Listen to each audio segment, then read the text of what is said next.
Bien, hermanos, el Señor les bendiga. Muy buenos días. Me parece, hermanos, que es un lindo día, porque nuevamente estamos aquí hablando de la palabra del Señor. Y yo creo, hermanos, que no es poca cosa. Es algo valioso, algo maravilloso, poder hablar del Señor, de la obra de Cristo, lo que Él hizo por nosotros, investigar un poquito acerca de las palabras de Dios. Yo creo que nos hace muy bien. Así que les animo, hermanos, a poder conectarse y poder también comunicar a otros esta palabra del Señor. Sería muy bueno que nos ayudaran, ¿no es cierto?, a compartir esto. Esto queda grabado, hermanos, en el Facebook. Una vez que termino, queda ahí. Y también puede compartirlo. Ayúdenme a compartir esto, hermanos. Estamos a la luz de las Escrituras, de 10:30 en adelante, todos los días de lunes a viernes. Amén. También aparecemos en vivo en Facebook, en este caso el Facebook de la radio, en este caso radio.cuadrangulares. O sea, primero es Facebook, www.facebook.com/radio.cuadrangulares, ¿ok? Así que, hermanos, es un placer entonces nuevamente contar con ustedes y vamos a la palabra del Señor. Acuérdense que vamos en la segunda parte del capítulo 2, ¿ok? ¿Ok? Dice así: recuerda a tu pueblo estas cosas y encargarles ante el Señor que no se involucren en batallas de palabras, algo que no sirve para nada, dice, y que solo puede resultar en la ruina de quienes lo escuchan. ¿Ok? Bien, una vez más, Pablo, estamos en el versículo 14, del 2:14 en adelante. Ahí vamos a ir viendo algunos versículos para ir detallando algunas cositas que son importantes.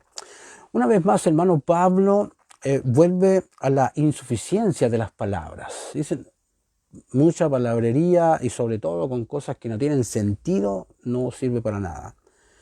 Así que debemos recordar entonces que las epístolas pastorales fueron escritas, hermanos, en un contexto de aquellos gnósticos. Se recuerda que hablábamos de los gnósticos, ¿ya?, que produjeron sus largas palabras y muchas teorías, y ellos trataron, hermanos, de hacer del cristianismo una filosofía recóndita, ¿no es cierto?, en lugar de una aventura de fe. Ellos enredaban todo, absolutamente todo.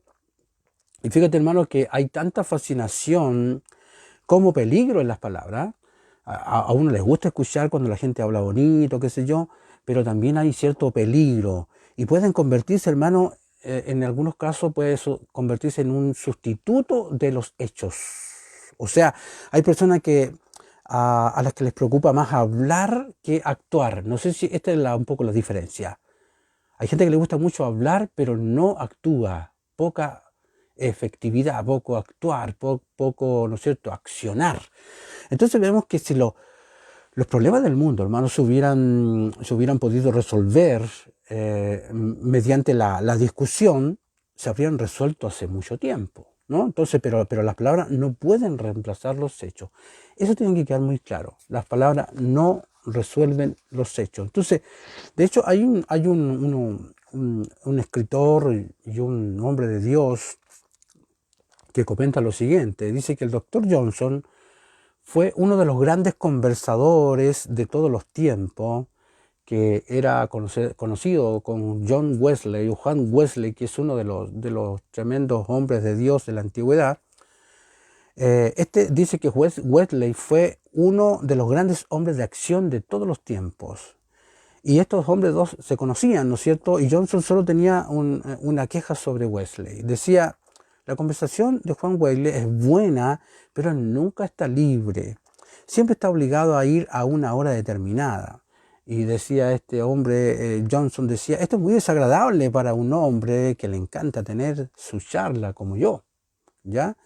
Pero el hecho es que Wesley, el hombre de acción, escribió su nombre en toda Inglaterra de una manera que Johnson, el hombre de la conversación, nunca lo hizo. Así que, hermanos, ni siquiera es cierto que la conversación y la discusión resuelvan por completo los problemas intelectuales.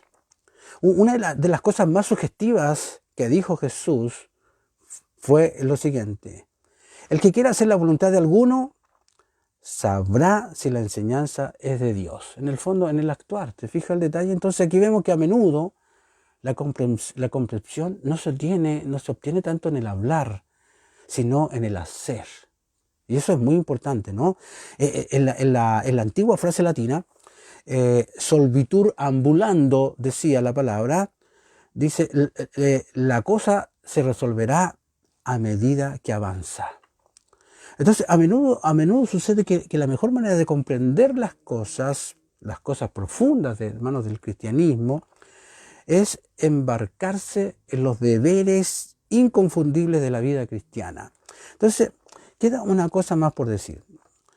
Demasiado charla, ¿ya? Demasiada palabra, demasiada palabrería, demasiada discusión pueden tener dos efectos peligrosos que los vamos a analizar. Primero, pueden dar la impresión, hermano, que el cristianismo no es más que una colección de preguntas para discutir o problemas para resolver. El círculo de discusión es un fenómeno característico de aquella época, ¿no es cierto? Como dijo un escritor llamado Chesterton, él dijo, hemos hecho todas las preguntas que se puedan hacer, pero es hora que dejemos de buscar preguntas y empecemos ¿no es cierto?, a buscar respuestas. Entonces, en cualquier sociedad, el círculo de discusión, hermano, debe estar equilibrado por el grupo de acción. Siempre tiene que estar equilibrado, si no es que no hablemos ni discutamos nada, ni que no resolvamos ninguna pregunta. El tema es que debe estar a la par con la acción. Entonces vemos, hermanos, que en segundo lugar, del peligro, estábamos hablando, que la discusión puede ser estimulante para aquellos cuyo acercamiento a la fe cristiana es intelectual. Claro, es muy interesante. Para aquellos que tienen un trasfondo de conocimiento, de cultura, o para aquellos que tienen un conocimiento real o interés en la teología, por ejemplo. Pero a veces sucede que una persona ingenua se encuentra en un grupo que está lanzando herejías, ¿cierto? Y proponiendo preguntas incontestables, y su fe, lejos de ser ayudada, en el fondo lo que pasa es trastornar la fe de ellos, ¿no? Entonces, bien puede ser que eso sea lo que Pablo quiere decir cuando dice que las batallas verbales pueden deshacer a quienes las escuchan, o pueden destruir a quienes las escuchan. Entonces la palabra formal que se usa para edificar a la persona en la fe cristiana, en este caso para edificación, es la misma que se usa para literalmente construir una casa, hermanos. La palabra que Pablo usa aquí para ruina es catástrofe. Catástrofe es lo que bien podría utilizarse para la demolición de una casa. Y bien puede suceder que una discusión inteligente, una discusión sutil, especulativa e intelectualmente imprudente, hermanos, puede tener el efecto de demoler más que edificar, más que fortalecer. Entonces, la fe de alguna persona sencilla que se involucre en un tipo de conversaciones de este calibre, digamos, como en todas las cosas, hay un momento, hermanos, un momento para discutir y hay un momento para callar, ¿ok? Entonces, vamos al versículo siguiente, de los versículos 15 al 18, vamos a ver el camino de la verdad y el camino del error. Vamos a ver estas cosas. Dice 15 al 18, si quiere ir conmigo con la palabra ahí, porque es bueno que usted se concentre, hermanos, en lo que estamos viendo. No vaya picoteando por aquí, por allá, por acá. No, si va a ver algo, véalo completo. Por ejemplo, vamos a los versículos 15 al 18. Estoy hablando del capítulo 2 de 2 de Timoteo. Esfuércese por presentarse a Dios como alguien que ha resistido la prueba, como obrero que no tiene de qué avergonzarse, como quien maneja correctamente la palabra de verdad. Evita estas charlas impías, porque las personas que se involucran en ellas solo progresan más y más hacia la impiedad, y su charla se abre camino en la iglesia como una gangrena ulcerosa. Entre esas personas se encuentran, aquí mencionan dos personajes, mire, Himeneo y Fileto, quienes en lo que concierne a la verdad han perdido el rumbo, dice, cuando dicen que la resurrección ya ha sucedido, y quienes son con tales declaraciones están trastornando la fe de algunos. ¿Te fijas lo que estaba pasando en aquella época? Entonces, Pablo lo que hace aquí, Pablo insta a Timoteo a presentarse en medio de los falsos maestros como un verdadero maestro de la verdad, ¿ya? Y aquí la palabra que usa aquí para presentar es una palabra en el original, hermanos, que significa presentarse para el servicio. ¿Ya? Presentarse es presentarse para el servicio. Y las siguientes palabras y frases desarrollan esta idea de utilidad para el servicio.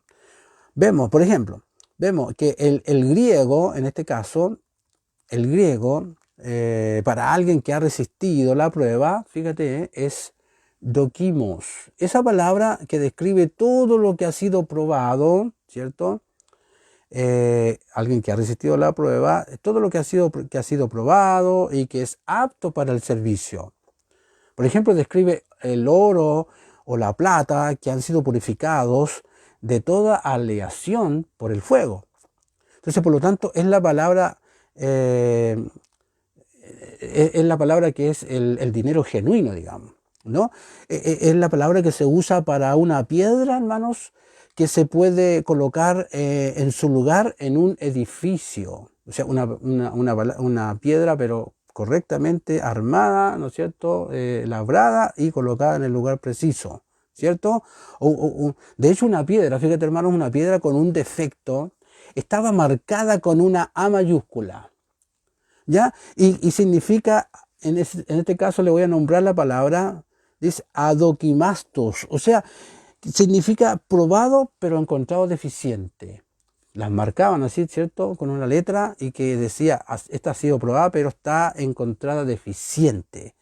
Entonces Timoteo iba a ser probado para que pudiera, hermanos, para que pudiera ser un arma adecuado para la obra de Cristo. Y por lo tanto, un obrero que no tenía de qué avergonzarse. ¿Te fijas que todos tenemos que pasar por ese tipo de pruebas? Y que Dios nos permita, nos ayude a no tener que avergonzarnos de nada, hermanos. Entonces, además, es una famosa frase que insta a Timoteo cuando dice, hermanos, que trace bien la palabra, ¿no? Hay varias palabras ahí, ¿no es cierto?, en el versículo que traza bien la palabra del Señor. Hay palabras que dicen, por ejemplo, que interpreta bien, que divide bien, divide en el sentido en la parte correcta, que explica bien, que enseña bien. Las versiones dicen diversas palabras que son más o menos sinónimos, ¿ya? Entonces aquí lo que hace esta frase, insta a Timoteo, ¿no es cierto?, a trazar, a dividir, en este caso a dividir correctamente la palabra de verdad. Y fíjate que cuando la palabra griega traducida como dividir correctamente es interesante, pues vamos a mirarla, ¿no? Significa cortar correctamente, trazar correctamente, y tiene muchas imágenes, fíjate esta palabra. Calvino, por ejemplo, la relacionó con un padre que dividía o tomaba partes de la comida, ¿no es cierto?, ¿ya? Y la iba dividiendo, ¿no es cierto?, en cada miembro de la familia para que recibiera la porción correcta. Y en este caso nos damos cuenta, hermanos, que la palabra del Señor tiene que ser trazada correctamente, dividida correctamente las porciones que vamos a recibir, ¿no es cierto?, para el alimento adecuado, para el alimento correcto a la persona que está necesitada de este alimento, ¿no? De hecho, otro escritor, Besa, lo relacionó con el corte de las víctimas, de los sacrificios, hermano. Cuando cortaban, ¿no es cierto?, los sacrificios que eran hechos en la antigüedad, para que cada parte, ¿no es cierto?, se distribuyera correctamente en el altar, ¿ya?, o al sacerdote. Entonces, los propios griegos usaron la palabra con tres conexiones diferentes. Lo usaban para conducir un camino recto a través del campo, o para arar un surco recto a través de un campo, o para el trabajo de un albañil. Fíjate, mira, esto es interesante. O para el trabajo de un albañil al cortar y cuadrar una piedra para que encajara en el lugar preciso de la estructura del edificio, ¿no es cierto? Así que el hombre que divide correctamente la palabra de verdad, cuando hablamos de dividir, tiene ese sentido, ¿eh? De cortar la porción correcta, de trazar la porción correcta, o de explicar la porción correcta, o enseñar, etcétera, ¿cierto? ¿Para qué? ¿Para qué? Para, hermanos, para que el edificio esté correctamente, correcto, o sea, en este caso que no vaya a estar fuera de lugar, ¿no es cierto? Y así desequilibre toda la estructura. ¿Te fijas que también tenemos que tener ojo, también, por ejemplo, a los más niños? No les podemos enseñar una doctrina de mucho calibre, de mucho peso. Tenemos que ir por las cosas más básicas y tenemos que ir colocando en la medida que la persona vaya necesitando, porque aquí estamos hablándole a los líderes, a los hombres de Dios, a los que han crecido un poco más y que pueden, ¿no es cierto?, ir trazando, dividiendo, enseñando, explicando la palabra correctamente. Entonces, por otro lado, Pablo, por otro lado, en este caso, Pablo, el falso maestro dice que se involucra en lo que Pablo llamaría parloteo impío. Claro, el falso maestro cometía esa falta. Tenía así como un parloteo impío. Y luego Pablo usa una frase muy interesante que los griegos tenían, esta palabra la tenían como favorita para progresar, digamos, ¿ya? Para progresar, es prokoptein. Literalmente significa cortar al frente. O sea, ¿para qué? Para eliminar los obstáculos de una carretera, ¿no es cierto?, para que sea posible un progreso recto e ininterrumpido. ¿Te fijas? Entonces, Pablo dice de estos hombres habladores, insensatos, que progresaban ellos, mire, ellos progresaban, fíjate, progresaban más y más, pero hacia la impiedad. O sea, progresaban a la inversa. Y no, nosotros tenemos que progresar al lado correcto, no tenemos que progresar hacia lo más indebido, hacia lo más impío.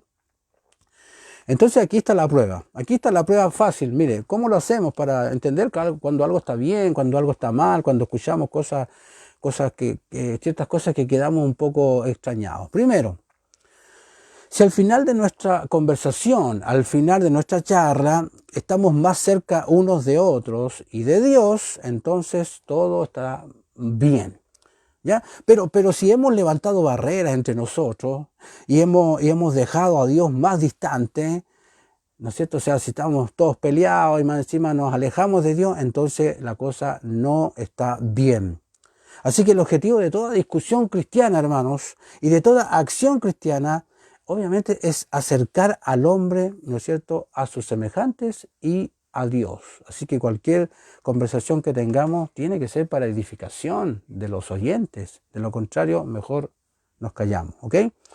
Veamos entonces, veamos un poco la resurrección perdida, ¿no es cierto?, que tenían Himeneo y Fileto, ¿no? Entre los falsos maestros, Pablo menciona, especialmente, como dije, a estos dos hombres, Himeneo y Fileto, quienes eran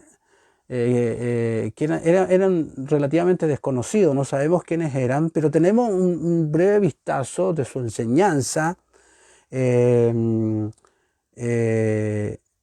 al menos uno de sus aspectos. Dijeron que la resurrección ya había sucedido, y aquí vamos a explicar esto, por supuesto no se refiere a la resurrección de Jesús, ¿ya? Se refiere a la resurrección del cristiano después de la muerte. Eso era lo que ellos habían dicho que ya había sucedido. Y ahí vamos a conocer dos puntos de vista que eran falsos sobre la resurrección del cristiano, que tuvieron alguna influencia en la iglesia primitiva.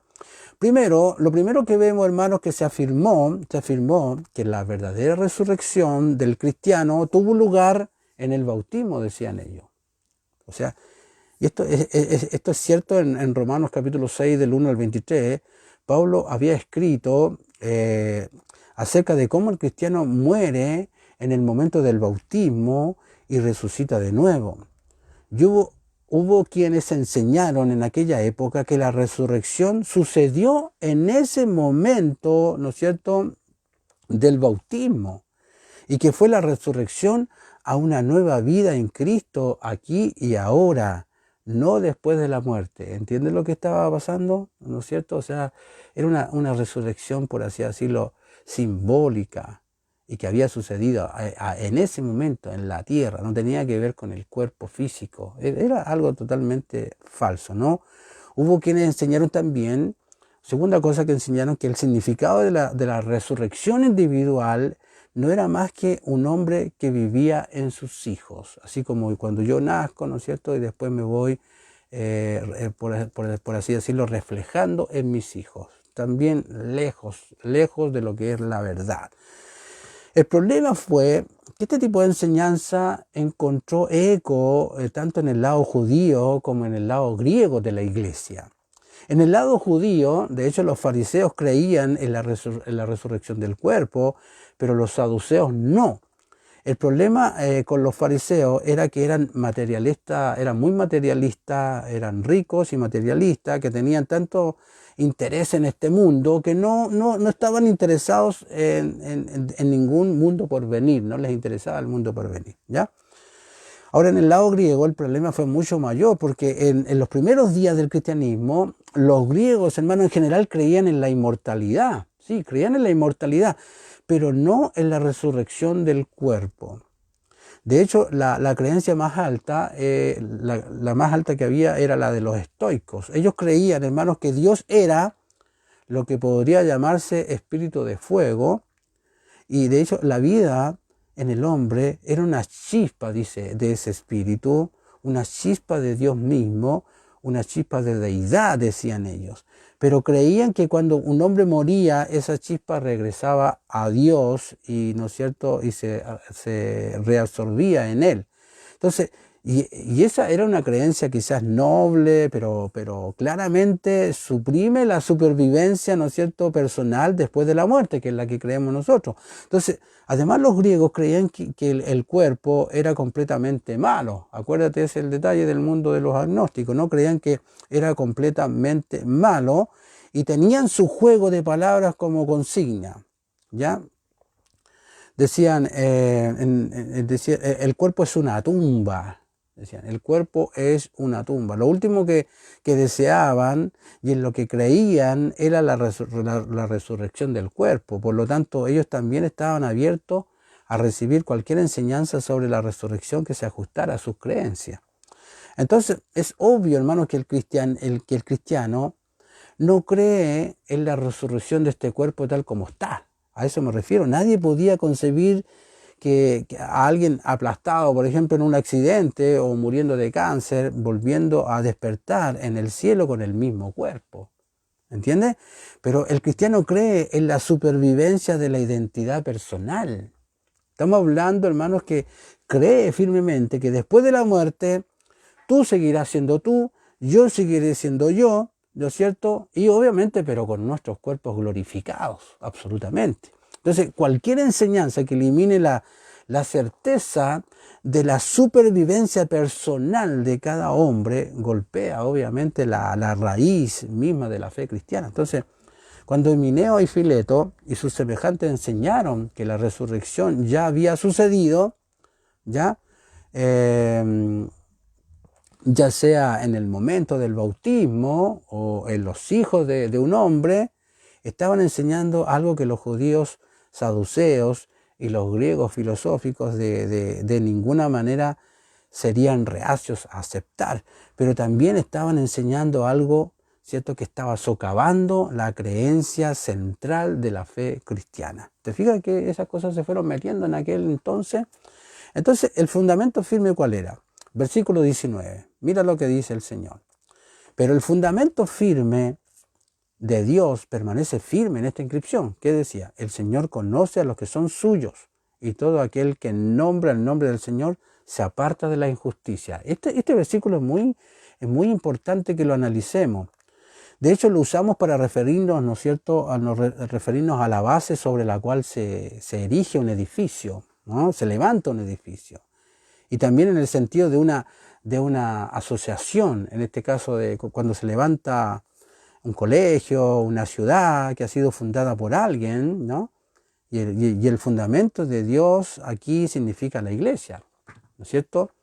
Es la asociación que él ha fundado, es el organismo que él ha fundado, ¿no? Entonces, Pablo continúa diciendo que la iglesia tiene una inscripción determinada. Y aquí la palabra que usa aquí es pragis, cuyo significado habitual es sello. El pragis es el sello que prueba la autenticidad, la propiedad.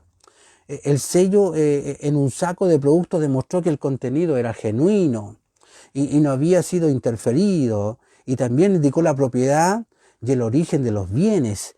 Pero Spragis tenía también otros usos. Ya se utilizó para denotar la marca comercial, lo que llamaríamos, en este caso, la marca que lo identificara.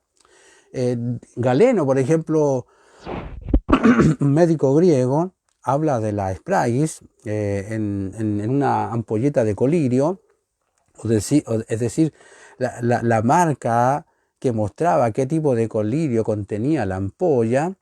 Y aún más, el Spragis, ¿no es cierto?, fue la marca del arquitecto. ¿Te fijas? Siempre en un monumento, una estatua o un edificio, el arquitecto dejaba su huella para demostrar que él era el responsable de su diseño. Entonces la Spragis, que es la que estoy mencionando, es muy interesante porque también puede ser la inscripción que indica el propósito para el cual se construyó un edificio. Entonces, la iglesia tiene un Spragis, ¿sí o no? Un Spragis, un sello que demuestra de una vez lo que está diseñada para hacer. Y aquí surgen dos cosas. Los primeros cristianos siempre leyeron el Antiguo Testamento a la luz de las palabras de Jesús, ¿ya? Y no estaban interesados en todas las sutilezas verbales, pero a cualquier problema aportaban el sentido, hermano, general de toda la gama de la Escritura.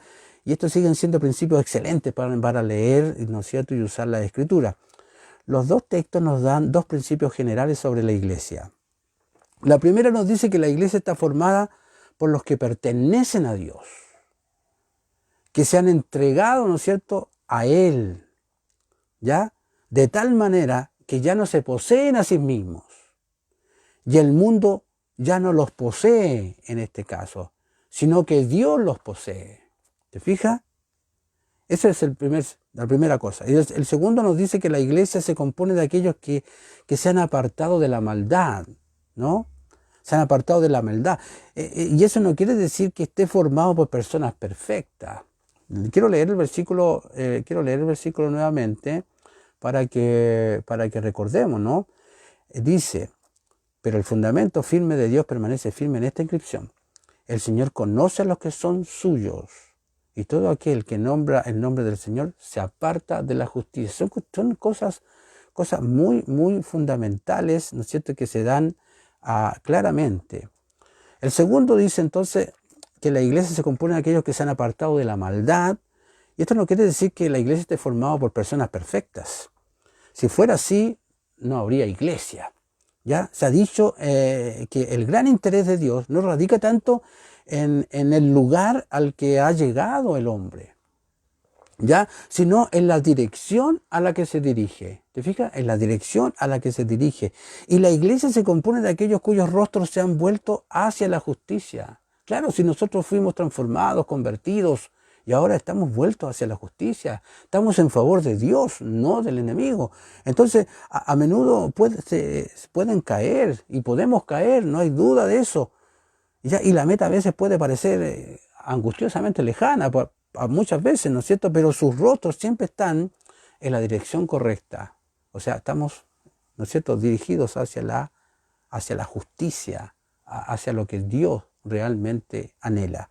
Entonces, la iglesia está formada, entonces, hermanos, por aquellos que pertenecen a Dios y se han dedicado a la lucha por la justicia. Ese era el Spragis, el sello de la iglesia. Así que por eso es que la Biblia es muy clara cuando dice que por los frutos los hombres serán conocidos.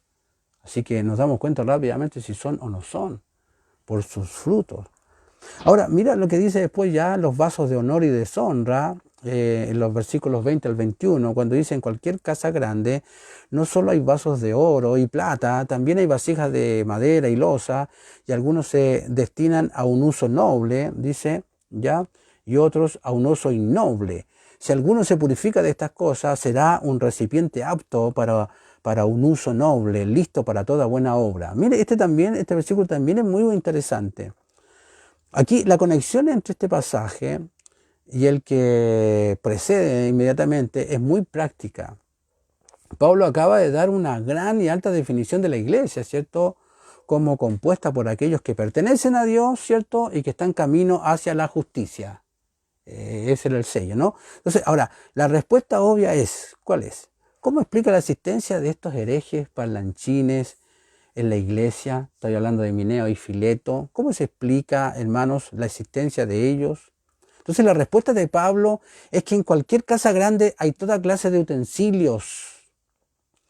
¿Sí? Hay cosas de metales preciosos, hay cosas de metales comunes, hay cosas que tienen un uso deshonroso y hay otros que tienen un uso honorable, ¿cierto? Pero otros no muy honorable. Entonces debe ser así, hermanos, en la iglesia. Así debe ser en la iglesia, mientras sea una institución terrenal, porque somos una institución terrenal, debe ser una mezcla.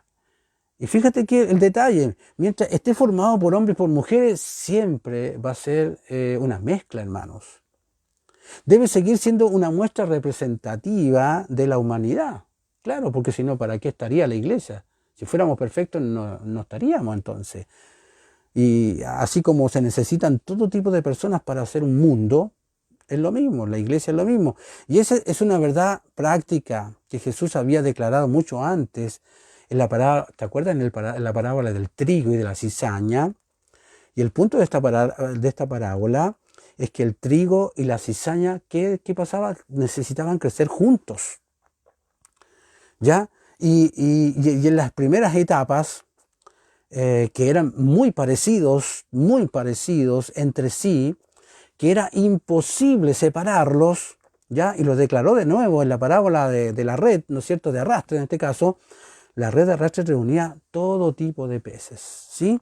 Pero en ambas parábolas Jesús enseña que la iglesia es necesariamente una mezcla y que el juicio humano debe suspenderse. Nosotros no estamos puestos para juzgar a nadie. Pero que el juicio de Dios finalmente, hermanos, hará las separaciones necesarias en aquel minuto, en aquel instante. Así que quienes critican a la iglesia, hermanos, porque hay gente imperfecta en ella, la critican porque está compuesta por hombres, mujeres imperfectos, no nos es dado a nosotros juzgar. Este sí, este no. El juicio pertenece a Dios, hermano. El juicio pertenece a Dios. Pero es deber del cristiano mantenerse libre de las influencias contaminantes. Porque hay influencias que nos contaminan. Y si lo hace, su recompensa es un honor especial. En este caso, perdón, no es que sea un honor especial, sino que es un privilegio. Ahí está la palabra. Es un privilegio.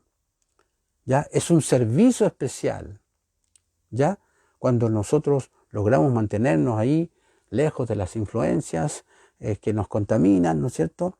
Aquí entonces está la esencia misma de la fe cristiana. Un hombre realmente bueno no considera que su bondad, ¿no es cierto?, le otorgue un honor especial. Su único deseo será tener más y más trabajo por hacer, ¿ya? Porque su trabajo será el mayor privilegio. Lo que podamos hacer por la obra del Señor es nuestro mayor privilegio. Y si es bueno, lo último que hará será tratar de mantenerse alejado de sus semejantes. Eso estamos complicados, estamos mal. Más bien vamos a buscar meternos entre ellos, ¿no es cierto? Pero sirviéndoles a ellos, siendo de utilidad para ellos, siendo de testimonio para ellos, ¿ya? Y su gloria no estará exenta de servicio, estará en un servicio aún más exigente. Ningún cristiano debería pensar, hermanos, en capacitarse para el honor, sino en ser apto para el servicio. Y quiero terminar ya con el consejo para un líder cristiano. En los versículos 22 al 26 dice: huid de las pasiones juveniles, corre en pos de la justicia, en compañía de los que invocan al Señor en la conciencia, con la conciencia limpia. No tengas nada que ver con argumentos tontos y estúpidos, porque sabes que solo engendran disputas. El siervo del Señor no debe pelear, más bien debe ser bondadoso con todos, apto para enseñar, tolerante, disciplinando a sus oponentes con mansedumbre. Puede ser que Dios les permita arrepentirse para que lleguen a conocer la verdad y para que escapen de la trampa del diablo cuando sean capturados vivos por el siervo de Dios, para que puedan hacer la voluntad de Dios. Aquí hay un pasaje de los consejos más prácticos para el líder, el maestro cristiano, que debe huir de las pasiones juveniles. Pero fíjate, hermanos, que muchos comentaristas, yo he notado que muchos comentaristas han hecho sugerencias sobre cuáles son estos deseos juveniles, y son mucho más que las pasiones de la carne, ¿eh? Esto también incluye, cuando dice huye de las pasiones juveniles, también incluye la impaciencia. ¿Usted sabía que los jóvenes son medios impacientes? Que nunca aprenden, ¿no es cierto?, que no aprenden a apresurarse lentamente, digo yo, apresurarse lentamente. Aún tienen que descubrir, hermanos, que demasiada prisa puede hacer mucho daño. O sea, quieren hacer todo rápido, ¿no? Y que puede hacer mucho daño más que bien. O esa autoafirmación que a veces tenemos, que es intolerante en sus opiniones, ¿cierto? Que cuando digo, no, lo que yo digo está bien, y lo que dice el resto está, no lo acepto. Eso se llama intolerancia a sus opiniones, y es un poco de arrogancia, ¿no es cierto?, en la expresión de ellas, y que aún no ha aprendido a ver el bien en puntos de vista diferentes al suyo. Si no todo lo que yo digo está bien, si lo que otros dicen también puede ser aceptable. Entonces, ese amor, hermanos, que a veces tenemos por la disputa, que tiende a discutir mucho, pero actúa poco. Hay mucha gente que habla mucho, pero hace poco. Y que hablará seguramente toda la noche y se quedará con nada más que un montón de problemas sin resolver, ¿no es cierto? Ese amor por la novedad, que tiende a condenar esas cosas que ya están viejas. ¿Sí o no? Y desear una cosa sencillamente porque es nueva y subestimar el valor de la experiencia. ¿Sí? Siempre hay gente que quiere buscar cosas nuevas, como si el Evangelio consistiera en eso, hermanos. ¿Ya? Entonces es simplemente la frescura, ¿no? Seguramente, y la intensidad de la visión lo que hace que los jóvenes cometan estos errores, ¿no es cierto? Bueno, nosotros también. Y tales faltas no son materia de una condena, sino de una corrección compasiva. Tenemos que ir corrigiéndonos unos a otros, porque cada uno tiene una virtud oculta debajo de ese tipo de cosas. El maestro líder debe aspirar a la justicia, lo que significa dar tanto a los hombres como a Dios lo que les corresponde, en la fe, ¿no es cierto?, que significa lealtad y confiabilidad, hermanos, que provienen de la confianza en Dios, en el amor, que es la determinación absoluta de no buscar nunca más que el bien supremo de nuestros semejantes, ¿no es cierto?, sin importar lo que nos hagan, sin importar, hermanos, todo que se pueda eliminar todo deseo de venganza, que haya paz, que haya un compañerismo amoroso con Dios. Entonces, hermanos, el líder cristiano no debe involucrarse en controversias sin sentidos, que son la maldición prácticamente de la iglesia. En la iglesia moderna, hermanos, los argumentos cristianos suelen ser doblemente insensatos, porque rara vez se tratan de grandes asuntos de la vida, o de la doctrina, o de la fe, sino casi siempre sobre cosas sin importancia, ¿no? Como ciertos adornos, ¿no es cierto?, y cosas por el estilo. Entonces, una vez que un líder se ve envuelto, hermanos, en una controversia sin sentido y no cristiana, ha perdido prácticamente todo derecho a liderar. Los hombres de Dios tienen que ser bien equilibrados y que tengan una palabra oportuna en el momento indicado. Así que, hermanos, para terminar, seamos bondadosos con todos. Cuando tenemos que criticar o cuando tenemos que señalar una falta, hagámoslo con gentileza, nunca con la intención de herir. Debe ser apto. Aprendamos a ser aptos para enseñar. Y no solo conocer la verdad, sino que también poder comunicar la verdad. ¿Ya? Y no tanto hablando de ella, sino sirviendo de tal manera que muestre a los hombres que Cristo vive en nosotros. Debe ser tolerante, seamos tolerantes, hermanos, como su Maestro. Estamos hablando de Cristo. Si somos injuriados, no debemos volver a insultar. Si vamos a aceptar el insulto, la injuria, los desaires, muchas veces las humillaciones, hagámoslo como Jesús lo hizo, como Jesús lo aceptó. Debemos disciplinar, ¿no es cierto?, a los oponentes con gentileza. No se olvide esa palabra, gentileza, que la gentileza sea conocida por todos. ¿Ya? En este caso, mire, el ejemplo muy bonito, como la mano de un cirujano, hermanos, infalible para encontrar, ¿no es cierto?, el lugar enfermo, pero nunca por el momento causar un dolor innecesario, jamás. Debe amar a los hombres y también a Dios con todo su corazón. Así que, hermanos, y la última parte, ¿no es cierto?, dice, pero parece ser una esperanza de que Dios despierte, ¿no es cierto? Cuando hablamos con alguien que no quiere mucho con el Señor, tenemos la esperanza de que Él despierte el arrepentimiento y el deseo de la verdad en los corazones de aquellos que nos escuchan, ¿no es cierto? ¿Ya? Así que para que los que están atrapados en la trampa del diablo puedan ser rescatados, ¿cierto? Rescatados mientras sus almas aún están vivas, que los podamos llevar a la obediencia de Dios, ¿ya? Por obra, ¿no es cierto?, de cada uno de ustedes, por obra del Espíritu Santo, ¿no es cierto? Así que, hermanos, no olvidemos eso, es Dios quien despierta el arrepentimiento, ¿ya?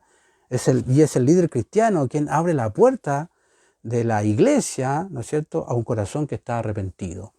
Así que, hermanos, un placer, un honor poder estar con ustedes. Ya se me pasó el tiempo. Dios les bendiga. Espero que comparta esta enseñanza, que pueda ir a otros que usted mismo está discipulando. Úsela para lo que usted necesite, pero que corra la palabra explicada, que corra la palabra trazada, la palabra correcta, que vaya por todos lados. Dios les bendiga en gran manera, hermanos, y me despido de ustedes. Una bendición. Nos encontramos mañana, sin falta, trazando, ¿no es cierto?, ya el capítulo 3 de Segunda de Timoteo. Bendiciones, hermanos.